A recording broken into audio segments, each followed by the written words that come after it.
বনু মাখজুমি, এই বনু মাখজুমি গোত্রের এক মহিলা মানুষের কাছ থেকে টাকা ধার নিত, পরে অস্বীকার করত। তো এই পর্যায়ে সে অনেক মানুষকে ঠকাইছে। তো একবার সে ধরা পড়ে গেল, প্রমাণিত হয়ে গেল যে সে এটা মিথ্যা বলছে। অতএব তার উপরে চুরির বিধান কার্যকর হলো, যে চুরি করছে। তো চুরির বিধান হচ্ছে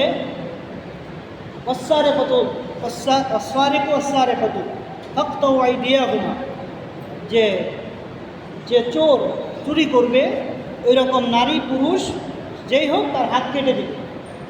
অর্থাৎ এই চুরির পরিমাণটা হবে কীরকম, আপনার আম চুরি করছে, ডাব চুরি করছে, পেটের দায়ে ক্ষুধার কারণে চুরি করছে, এর জন্য হাত কাটার বিধান না। যারা কলমের খোঁজা দিয়ে বিভিন্নভাবে মানুষ এই দেশের লক্ষ লক্ষ টাকা বিভিন্ন অফিসে বসে মানুষকে সর্বশান্ত করে দেয়, এরকম চোর, তাদের কথা বলা হয়েছে ফাত্তাওয়াইদিয়াহুমা, তাদের হাত কেটে দাও। তো ওই চুরির পরিমাণটা বেশি ছিল, তো বিধান হয়ে গেল যে আল্লাহ রাসূল সাল্লাল্লাহু আলাইহি সাল্লাম এই বনু মাখজুমি গোত্রের এই ফাতেমা বিনত আসাদ তার হাত কাটার নির্দেশ প্রদান করলেন। পুরো কুরাইশ বংশের ভিতরে এবং এই বনু মাখজুমির লোকেরা সত্য কেবল ইসলাম গ্রহণ করছে, সাহাবা একরামরা একটু পেরেশানির ভিতর পড়ে গেলেন। লোকগুলি কেবল ইসলাম গ্রহণ করলো, এখন যদি এই গোত্রের এই মহিলার হাত কাটা হয় তাহলে তো বিদ্রোহ করতে পারে, বা সে উচ্চ বংশীয় একজন নারী এবং রাসূলুল্লাহ সাল্লাল্লাহু আলাইহি ওয়াসাল্লামের দাদির বংশের লোক, মানে কুরাইশদেরই একটা গোত্র এই বনু মাখজুমি। তো তার ব্যাপারে সুপারিশ করার জন্য তার আত্মীয় স্বজনরা, কুরাইশ বংশের অন্যান্য যারা, তারা একত্রিত হলো, বলা বলি করতে লাগলো। এক পর্যায়ে তারা কেউ সাহস করতেছে না, তখন তারা সিদ্ধান্ত নিল আল্লাহ রাসূল সাল্লাল্লাহু আলাইহি সাল্লামের নাতি, পালক পুত্র যায়েদ বিন হারিসা, তার সন্তান উসামা ইবনে যায়েদ, যাকে হিব্বুর রাসূলিল্লাহ সাল্লাল্লাহু আলাইহি সাল্লাম, রাসূল সাল্লাল্লাহু আলাইহি সাল্লামের প্রিয় পাত্র বলা হতো। তো তার কাছে বলা হলো যে আল্লাহ রাসূল সাল্লাল্লাহু আলাইহি সাল্লাম তোমাকে সবচেয়ে বেশি ভালোবাসে, আদর করে, তুমি রাসূলুল্লাহ সাল্লাল্লাহু আলাইহি সাল্লামের কাছে এই বিষয়ে সুপারিশ করো যাতে এই মহিলার হাত না কাটা পড়ে।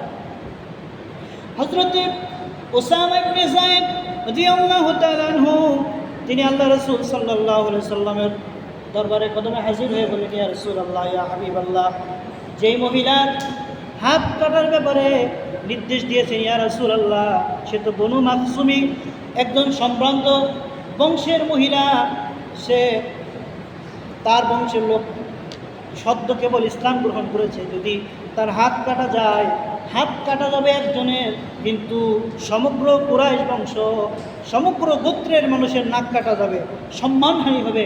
ইয়া রাসূলুল্লাহ, এটা কি রদ করা যায় না? নবীজি এমনভাবে রাগান্বিত হয়ে গেলেন যেন আনারের রস ছিটাই দিচ্ছে, ওই রকমভাবে রাসূল সাল্লাল্লাহু আলাইহি ওয়াসাল্লামের চেহারা রক্তিম বর্ণ ধারণ করলো। আল্লাহ রাসূল ডেকে বললেন, উসামা, তুমি কি এটা চাও যে আল্লাহর বিধান, আল্লাহর দণ্ডবিধির ভিতরে যেটি আল্লাহর বিধানে দণ্ডবিধি কার্যকর হবে, সেখানে আমি সেটা বাদ দিয়ে, আল্লাহর বিধান বাদ দিয়া আমি অন্য কোনো বিষয় বাস্তবায়ন করি? এটা কি তুমি আল্লাহর বিধানের বিপরীতে তুমি সুপারিশ করতে চাও? একথা বলেন নবী সাল্লাল্লাহু আলাইহি সাল্লাম চিন্তা করলেন যে আসলে এই কথাটা তো আসলে উসামা ইবনে যায়েদের কথা না, এটা বংশের সব লোকের কথা, অতএব এখানে তাকে বললে হবে না। নবীজি সাল্লাল্লাহু আলাইহি সাল্লাম মিম্বারে উঠলেন, নবীজি ভাষণ দিলেন, বক্তৃতা দিলেন, খুতবা দিলেন যে তোমাদের পূর্বে বহু জাতি ধ্বংস হয়ে গেছে, যারা উচ্চ বংশীয়দের ক্ষেত্রে তারা ছেড়ে দিত চুরি করলে, আর নিম্ন বংশীয় লোক তারা যদি চুরি করত, ডাকাতি করত, তাদেরকে শাস্তি দেওয়া হতো, আর ধনী লোকের ক্ষেত্রে, উচ্চ বংশীয় লোকের ক্ষেত্রে তাদেরকে ছেড়ে দিত, আর নিম্ন বংশীয় লোক, গরিব লোক, এদেরকে শাস্তির আওতাভুক্ত করতো। এই কারণে বহু জাতি তোমাদের পূর্বে ধ্বংস হয়ে গেছে। নবীজি বললেন, লাউ আল্লাহি লাউ আন্না ফাতেমা বিনতে মুহাম্মদ, খোদার কসম, আল্লাহর কসম, এই চুরি যে করছে মাখজুমি গোত্রের ফাতেমা, এটা যদি মুহাম্মাদের কন্যা ফাতেমা হতো, সারাকাত না কতাতু ইয়াদাহা, আল্লাহর কসম আমি তার হাত কেটে দিতাম। চিন্তা করেন যে যদি আমার কন্যা ফাতেমাও যদি এখানে হতো, বনু মাখজুমই তো এটা পরের কথা, তাহলে আমি রাসূল তার হাত কাটতে দ্বিধাবোধ করতাম না। এটার নাম হচ্ছে ন্যায় বিচার। দেখা যায় চুরি করছে, ডাকাতি করছে, খুন করছে, ধর্ষণ করছে, আমার দলের লোক দে ছেড়ে দেয়, অস্ত্র সহ পাইছি, অস্ত্র সহ ছেড়ে দেয়। এই যদি হয় দেশের অবস্থা, তাহলে সন্ত্রাসবাদ কি কমবে না বাড়বে? আরও বাড়বে। যত কম করতেছে বলতেছে কে করছে, অমুক দলের লোক। আচ্ছা আমার দলের লোক তো, হ্যাঁ তাহলে ছেড়ে দেয়। তার মানে এই যে ধ্বংসের আলামত, তুমি যে বললেন যে উচ্চ বংশের লোক অন্যায় করলে তাদেরকে ছেড়ে দিত, আর নিম্ন বংশের লোক, গরিব লোক অন্যায় করলে তাদের দণ্ডবিধি কার্যকর করতো। এই কারণেই ন্যায় বিচার প্রতিষ্ঠা হয়নি, বহু জাতি ধ্বংস হয়ে গেছে। তো আমাদের দেশে এই বর্তমান সময়ে যা ঘটতেছে, এগুলির পিছনে মূলত এই কারণ যে আমার দলের লোক, আমার আত্মীয় স্বজন, আমার উপরস্থ লোক আছে, অতএব আমি অন্যায় করলে ফাঁক ফোকর দিয়ে বের হয়ে যায়, আমার জন্য আইন হয় না। তো এই কারণে আপনি যত আইন দিবেন, এই আইন কার্যকর না করলে দেশে সুশাসন, ন্যায় বিচার প্রতিষ্ঠা হবে। তো এই জন্য একজন ন্যায় বিচারক তার অবস্থানটা কোথায়? নবীজি বললেন ইন্নাল মুকসিতিনা ইনদাল্লাহি আলা মানাবির মিন নূর। ন্যায়পরায়ণ শাসক সে আল্লাহর রহমানের ডান পাশে, আনিল ইয়ামিনির রহমান আযজা ওয়াজাল, আল্লাহর আরশ আজিমের ডান পাশে নূরের মেম্বারে আল্লাহ তাআলা একজন ন্যায়বান শাসক, একজন ন্যায় বিচারককে আল্লাহ তাআলা বসাবেন। সুবহানাল্লাহ। তো এজন্য ন্যায় বিচার, সুশাসন প্রতিষ্ঠা করা, ন্যায়পরায়ণ শাসক 7 ব্যক্তি, নবীজি বলেন সাবাতুন ইউযিল্লুহুমুল্লাহু ফি যিল্লিহি লা যিল্লা ইল্লা যিল্লুহু, যে আল্লাহর আরশ আজিমের ছায়া ব্যতীত যেদিন কোনো ছায়া থাকবে না, ওই দিন আল্লাহ তাআলা 7 ব্যক্তিকে আরশ আজিমের ছায়া প্রদান করবে। তার ভিতরে নাম্বার 1, প্রথম হচ্ছে আল ইমামুল আদিল, একজন ন্যায়পরায়ণ শাসক, যিনি কোরআন সুন্নাহর আলোকে, যিনি যেটা ন্যায়সঙ্গত ন্যায় বিচার ওটা তিনি করবেন। এজন্য সূরা হুজরাত আল্লাহ তাআলা ইরশাদ করতেছেন وَإِن طَائِفَتَانِ مِنَ الْمُؤْمِنِينَ اقْتَتَلُوا فَأَصْلِحُوا بَيْنَهُمَا فَإِن بَغَتْ إِحْدَاهُمَا عَلَى الْأُخْرَى فقاتلوا التي تبغي حتى تفيء إلى أمر الله فإن فاءت فأصلحوا بينهما بالعدل وأقسطوا إن الله يحب المقسطين। আর যখন তোমাদের ভিতরে দুইটি দল, وإن طائفتان من المؤمنين اقتتلوا فأصلحوا بينهما, মুমিনদের দুটি দল যখন দুটি দলের সাথে যখন কোনো ঝামেলা হবে, ফিতনা হবে, ফাসলিহু বাইনাহুমা, তোমরা তাদের ভিতরে মীমাংসা করে দাও। এরপর আল্লাহ বলতেছেন ফাইন বাগাত ইহদাহুমা আলাল উখরা, যখন এই কোরআন সুন্নাহর আলোকে এই ফয়সালা যদি কোনো দল, এই দুই দলের ভিতরে এক দল মানতেছে না যে না আমরা এটা মানি না, তাহলে তোমরা ওই দলের বিরুদ্ধে যুদ্ধ ঘোষণা করো। ফাইন ফাআত, অতঃপর তারা যখন সারেন্ডার করবে, ফাসলিহু বাইনাহুমা বিল আদলি ওয়া আকসিতু, তোমরা ন্যায়পরায়ণের সাথে এবং নিষ্ঠার সাথে তোমরা তাদের ভিতরে তোমরা সমঝোতা করে দাও। ইন্নাল্লাহা ইউহিব্বুল মুকসিতিন, নিশ্চয় আল্লাহ তাআলা ন্যায় বিচারকদেরকে, ন্যায়পরায়ণ শাসকদেরকে আল্লাহ তাআলা ভালোবাসেন। এজন্য গ্রাম্য সালিশে হোক, আদালতে হোক, যে কোনো জায়গায় হোক, আল্লাহ হাবিব সাল্লাল্লাহু আলাইহি সাল্লাম দুই পক্ষের কথা শুনতেন, এরপরে কোরআন সুন্নাহর আলোকে এটি রায় দিতেন। এখন দেখা যায় আমি যদি বলি যে আমি তোমাকে টাকা 20,000 দিয়ে গেলাম, রায়টা আমার পক্ষে দিন, সেই লোক বলল যে ঠিক আছে রায় তো আপনার পক্ষেই যাবে। আসলে কি অন্যায় করছে, কে আপনার দোষী, এটা সে দেখলো না, সে টাকা পেয়ে বললো ঠিক আছে তোমার পক্ষেই রায় যাবে। এই জন্য আমাদের হাজারো সমস্যা, পারিবারিক ক্ষেত্রে, সামাজিক ক্ষেত্রে, এই প্রত্যেকটি সমস্যার ক্ষেত্রে যদি আমরা কোরআন সুন্নাহর আলোকে যারা এটা মীমাংসা করতে পারে তাদের মাধ্যমে যদি আপনি মীমাংসা করেন তাহলে এটার একটা সুস্থ সমাধান হবে। আর যদি ওই যে আমি কিছু টাকা দিয়ে কিছু লোক কিনে নিলাম, সে কিছু লোক কিনে নিল, কিন্তু সুস্থ সমাধান হবে না। দেখা যায় এক পক্ষের কথা শুনলেন, আর এক পক্ষকে কথাই বলতে দিল না, ধমকে চলে বে তুমি থাকো, তুমি থামো, কী বলো তুমি। দেখা গেল ওই লোকটার উপরে সব দোষ চাপাই দিয়ে তারে আমরা দোষী সাব্যস্ত করেছি। এজন্য আর শাজিমের ছায়া প্রথম যে ব্যক্তি পাবে আল ইমামুল আদিল, সে হচ্ছে ন্যায়পরায়ণ শাসক। এরপরে যে ব্যক্তি যৌবনকালে আল্লাহ তাআলার ইবাদত করবে, দেখেন যৌবনকালের ইবাদতটা এটা এত দামি। একটা মানুষ যখন বৃদ্ধ হয়ে যায়, অচল হয়ে যায়, বিছানায় পড়ে যায়, তখন আল্লাহ তাআলা ফেরেশতাদেরকে বলেন যে ও যুবক অবস্থায় ও যে তাহাজ্জুদের সালাত করছে, ইশরাকের সালাত করছে, আওয়াবিন করছে, নফল রোজা রাখছে, এই যেই আমলগুলি করছে, ও অসুস্থ হওয়ার পরে ওই পরিমাণে আমল প্রত্যেক দিন ওর আমল নামায় লিখতে থাকে। সুবহানাল্লাহ, ও যতদিন অসুস্থ থাকে। এই জন্য যৌবনকালের ইবাদত এটা বড় দামি। জমিন, একজন যুবকের সেজদার ওজন এটা কত বেশি, এটা জমিন নিতে পারে না, এত বেশি ওজন। এরপরে যার অন্তর মুআল্লাকুম বিল মাসাজিদ, যার অন্তরটা মসজিদের সাথে লটকানো থাকে, অর্থাৎ প্রত্যেক ওয়াক্ত মসজিদে জামাতের সাথে নামাজ আদায় করার চিন্তা যার ভিতরে সবসময় ঘুরে, ওই লোকটার জন্য নবীজি বলছেন যে আরশে আজিমের নিচে আল্লাহ তাআলা তাকে ছায়া দান করবে। এরপর বলা হয়েছে দুই ব্যক্তি যে আল্লাহর জন্য ভালোবাসে, আল্লাহর জন্য তারা পৃথক হয়, অর্থাৎ আল্লাহর সন্তুষ্টির জন্য এক অন্যকে তারা ভালোবাসে। এরপরে আল্লাহ তাআলা ওই যুবকের কথা বলা হয়েছে যে ব্যক্তি কোনো অন্যায়কারী মহিলা তাকে কুপ্রস্তাব দেওয়ার পরে সে বলে যে আমি আল্লাহকে ভয় করি, সে আল্লাহর ভয়ে যে নিজেকে গুনাহ থেকে ফিরায় রাখে, আল্লাহ তাআলা ওই ব্যক্তিকে আর সাজিমের নিচে ছায়া দান করবেন। নির্জনে যে ব্যক্তি আল্লাহ তাআলার ভয়ে অশ্রুপাত করে, চোখের পানি ঝরায়, আল্লাহ তাআলা ওই ব্যক্তিকে আর সাজিমে ছায়া দান করবেন। আর ওই ব্যক্তি যে এমনভাবে দান সদকা করে যে তার ডান হাত কি দান করছে এটা তার বাম হাত জানে না, অর্থাৎ গোপনে, প্রকাশ্যে সদকা করতে হয়, আবার গোপনেও কিছু সদকা থাকতে হয় যেগুলি মানুষের কাছে বলে না। প্রকাশ্য সদকা থাকবে মানুষকে উৎসাহিত করার জন্য, আর গোপনে সদকা হবে আল্লাহ তাআলার নৈকট্য অর্জনের জন্য। এই জন্য দুইভাবেই সদকা করা যায়, তবে গোপন সদকা এটা আল্লাহ তাআলার কাছে বেশি দাম।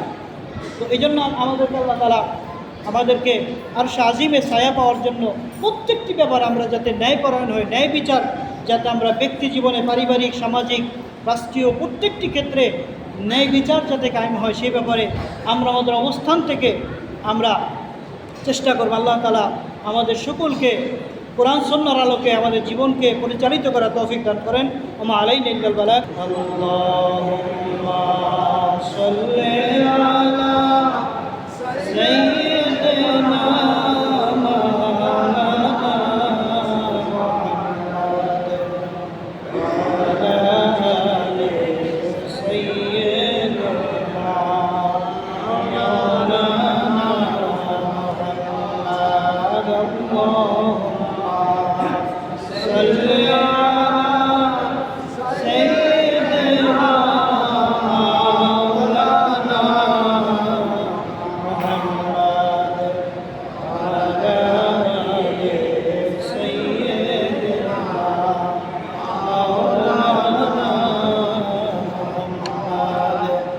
মহব্বতে পড়েন দরুদ ও মুমিন ভাই বসিয়া, আমাদের দরুদ শোনেন গো নবীজি মদিনাতে শুইয়া। আল্লাহুম্মা সাল্লি আলা সাইয়্যিদিনা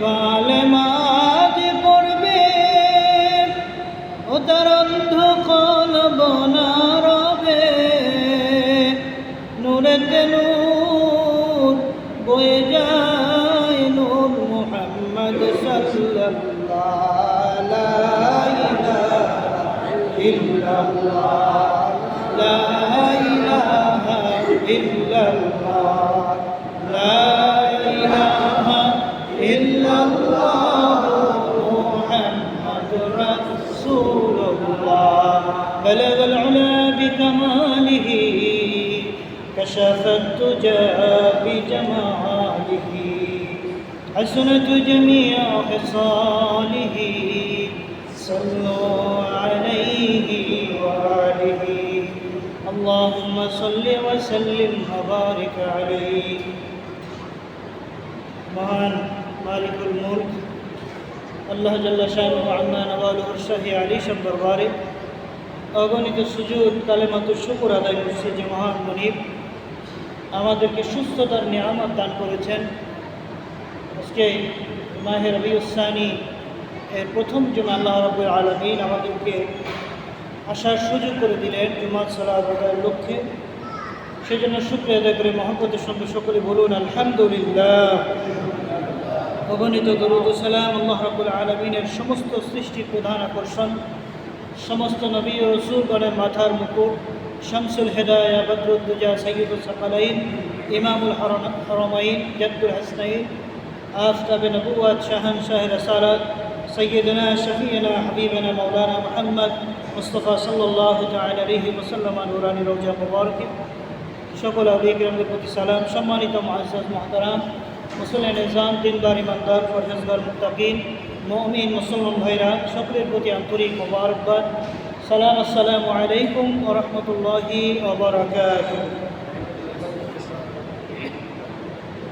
আল্লাহ রাব্বুল আলামিন এই পৃথিবীর জমিনে যত নবী রাসূল অর্থাৎ পয়গম্বর আলাইহিস সালামদেরকে প্রেরণ করেছেন, তাদের মূলত যে কাজটি ছিল একই কাজ। আল্লাহ রাব্বুল আলামিন মূল যেই মিশন, যে উদ্দেশ্য আল্লাহ তাআলা প্রেরণ করেছেন, সেটা হচ্ছে ইনসাফ প্রতিষ্ঠা করা। প্রত্যেকটি ক্ষেত্রে ন্যায়পরায়ণ হওয়া। ইসলাম এমন একটা জীবন ব্যবস্থা যেখানে ধনী গরিব, সাদা কালো, উঁচু নিচু এর মধ্যে কোনো মৌলিক কোনো ভেদাভেদ থাকে না। যেটি গত জুমায় বিদায় হজের ঐতিহাসিক বক্তব্য থেকে আলোচনা হয়েছে।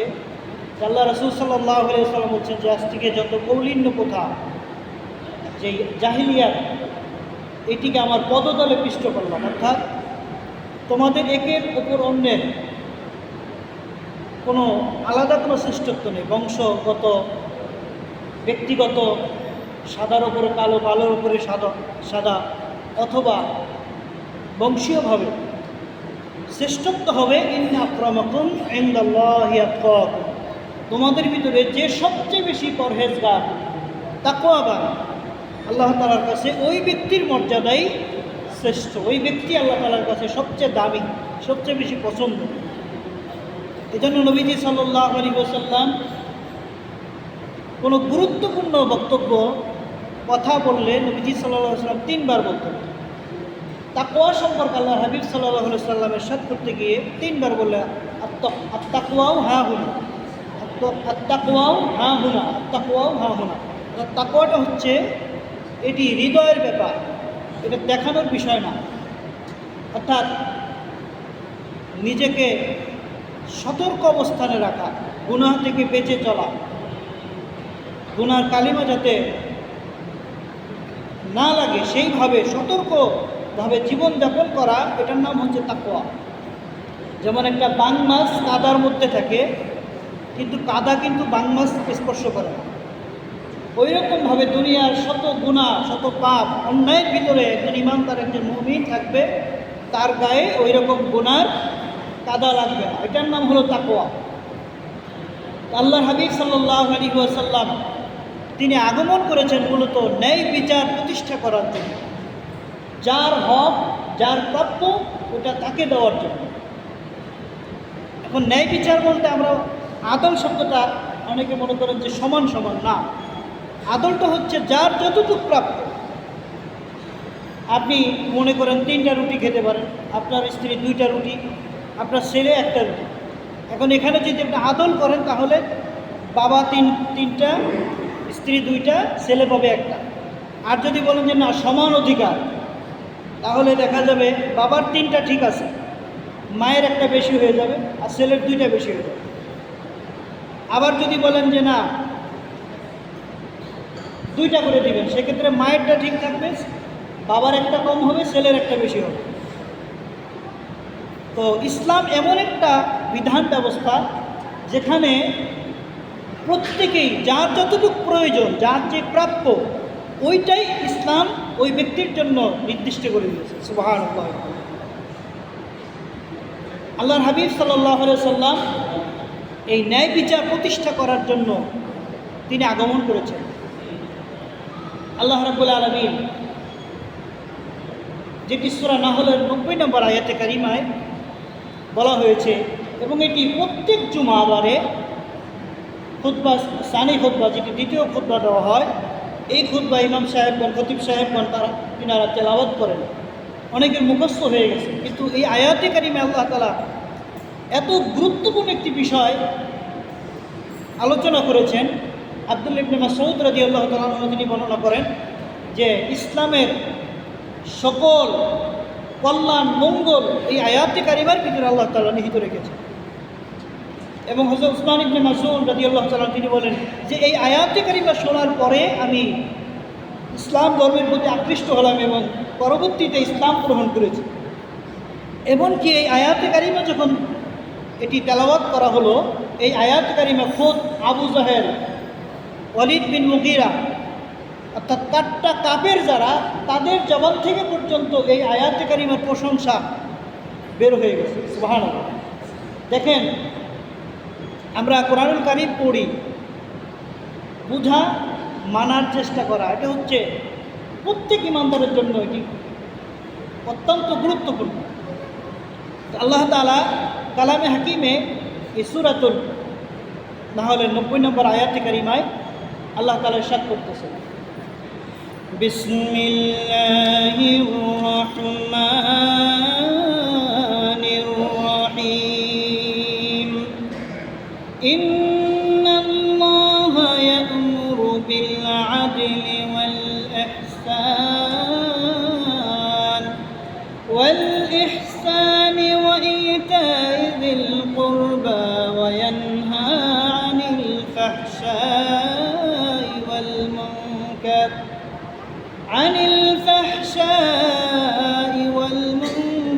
ওয়াল বাগি ইয়া'iদুকুম লা'আল্লাকুম তাযাক্কারুন। আল্লাহ রাব্বুল আলামিন ইরশাদ করতেছেন, ইন্নাল্লাহা ইয়া'মুরুকুম বিল আদল, নিশ্চয় আল্লাহ রাব্বুল আলামিন তোমাদেরকে নির্দেশ করেন আদল তথা ন্যায় বিচার, এটি তোমাদেরকে আল্লাহ তাআলা নির্দেশ করতেছেন। ওয়াল ইহসান, এবং পূর্ণ সৎ কাজ করতে।